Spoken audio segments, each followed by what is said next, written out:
dia, meus amados irmãos. Estou aqui com a Bíblia em minhas mãos para que nós possamos começar um estudo da Palavra de Deus na manhã desse dia. Vou tentar ser o mais breve possível, mas Deus colocou no meu coração esse desejo, porque eu sei que muitos, por trabalhar, não conseguem estar na igreja para assistir um discipulado, que é o aprendizado da Palavra de Deus, das doutrinas e noções básicas, para que possamos estar bem estruturado na rocha, que é Cristo Jesus. Por isso, hoje, nós vamos iniciar o nosso estudo com a primeira lição, conhecendo a Bíblia. Aqui temos a Bíblia em nossas mãos, esse livro. Creio que a maioria dos irmãos já conhece, alguns têm aplicativo no celular. Se você ainda não tem uma Bíblia, procure, compre uma, baixe no seu celular. Ah, pastor, eu tenho uma preguiça de ler, não tem problema, bota lá, ouvir a Bíblia em áudio. Tem já a Bíblia gravada em áudio para você ouvir e ser cheio da glória de Deus, porque a palavra de Deus diz assim: conhecereis a verdade e a verdade vos libertará. Quanto mais nós conhecemos a palavra de Deus, mais a palavra de Deus nos liberta e nos transforma. Vamos começar então. A palavra de Deus diz em Salmo 119, versículo 105: lâmpada para os meus pés é a tua palavra e luz para o meu caminho. Ou seja, quando estamos em um lugar escuro, a primeira coisa que queremos é iluminar os nossos pés, para que não venhamos tropeçar, cair em um buraco, pisar em um espinho. E nos preocupamos de um caminho iluminado, para que possamos saber para onde ir. Então, nesse mundo tenebroso, a Bíblia é esta luz, para que não tropecemos em pedra alguma e para que o nosso caminho seja iluminado e bem direcionado. Então, ame a palavra de Deus, conheça a Bíblia.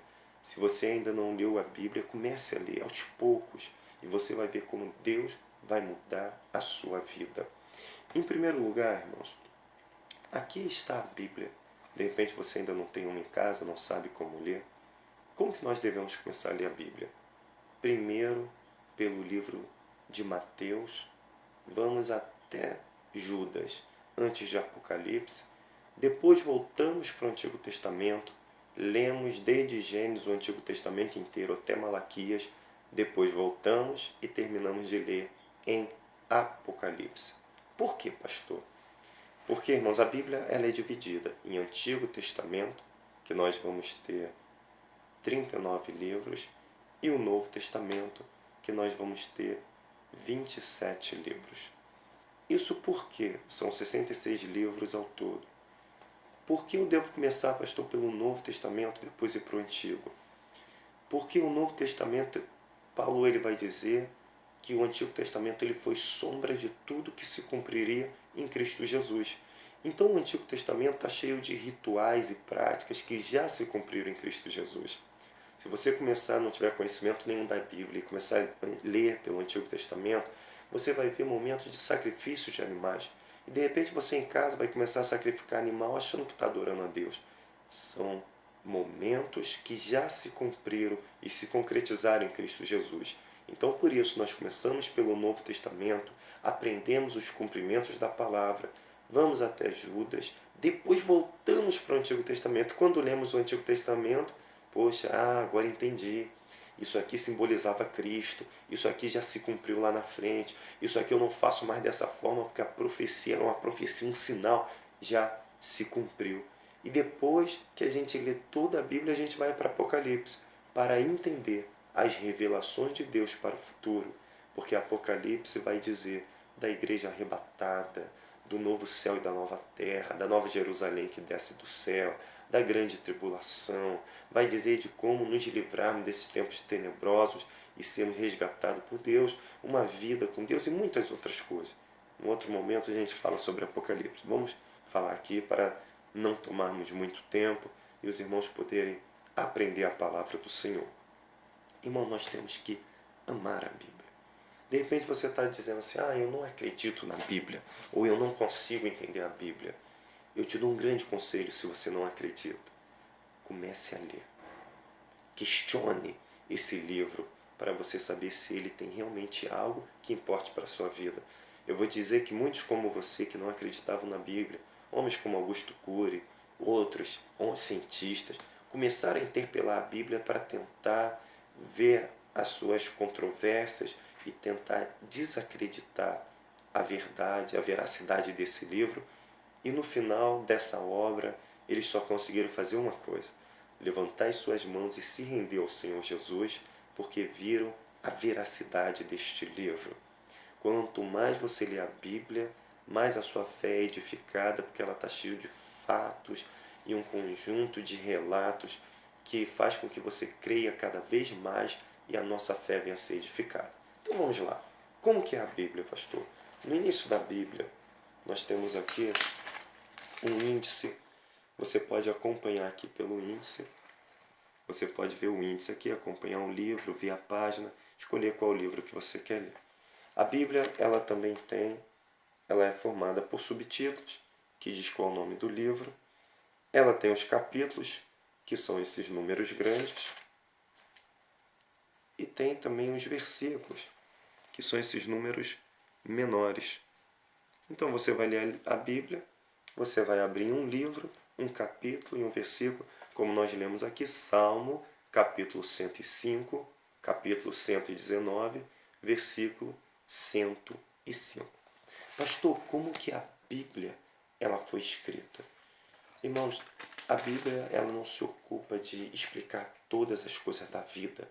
Deus queria mostrar ao homem a sua preocupação em um projeto de salvação para a vida do homem. A Bíblia ela foi escrita num período de 16 séculos por cerca de 40 homens diferentes. Entre estes homens, pescadores, boiadeiros, profetas, sacerdotes, reis, cobradores de impostos, médicos, homens dos mais simples aos mais elevados, homens sem nenhuma renda, com a baixa renda financeira, a homens como reis com altas rendas financeiras, homens que eram boiadeiros e pescadores, que não eram eruditos, a homens que eram médicos e letrados, na palavra do Senhor, escribas, e assim esses homens escreveram 66 livros que pela inspiração foram inspirados por Deus nessa palavra, que a Bíblia ela não contém a palavra de Deus, ela é a palavra de Deus. Homens inspirados escreveram esta palavra e Deus fala conosco por meio dessa palavra. Aqui está a verdade. Conhecereis a verdade e a verdade vos libertará. Qual é a fonte, pastor? 2 Pedro, capítulo 1, versículo 21, o apóstolo ele vai dizer assim: porque nunca jamais qualquer profecia foi dada por vontade humana. Entretanto, homens de Deus santos falaram da parte de Deus, motivados pelo Espírito Santo. 2 Timóteo, capítulo 3, versículo 16, vai dizer: toda a Escritura é inspirada por Deus e útil para o ensino, para a repreensão, para a correção, para a educação na justiça. Então, a palavra de Deus ela é útil para ensino, para correção, e toda ela foi inspirada pelo Espírito Santo de Deus, ou seja, homens cheios de Deus foram inspirados pelo Senhor para escrever essa palavra, ela chegar nas nossas mãos hoje, exatamente da forma que Deus queria que chegasse. Cristo é a palavra viva. Deus se fez homem para que saibamos o que pensar quando pensamos de Deus. Depois, irmãos, leiam João, capítulo 1, versículo 14 e capítulo 14, versículo 9. Sua aparição na terra é o acontecimento central de toda a história. O Antigo Testamento prepara o terreno para isso. O Novo Testamento o descreve. A Bíblia tem vencido o tempo, as culturas, as perseguições direcionadas tanto de cunho religioso como ideológico. Assim, tem demonstrado que realmente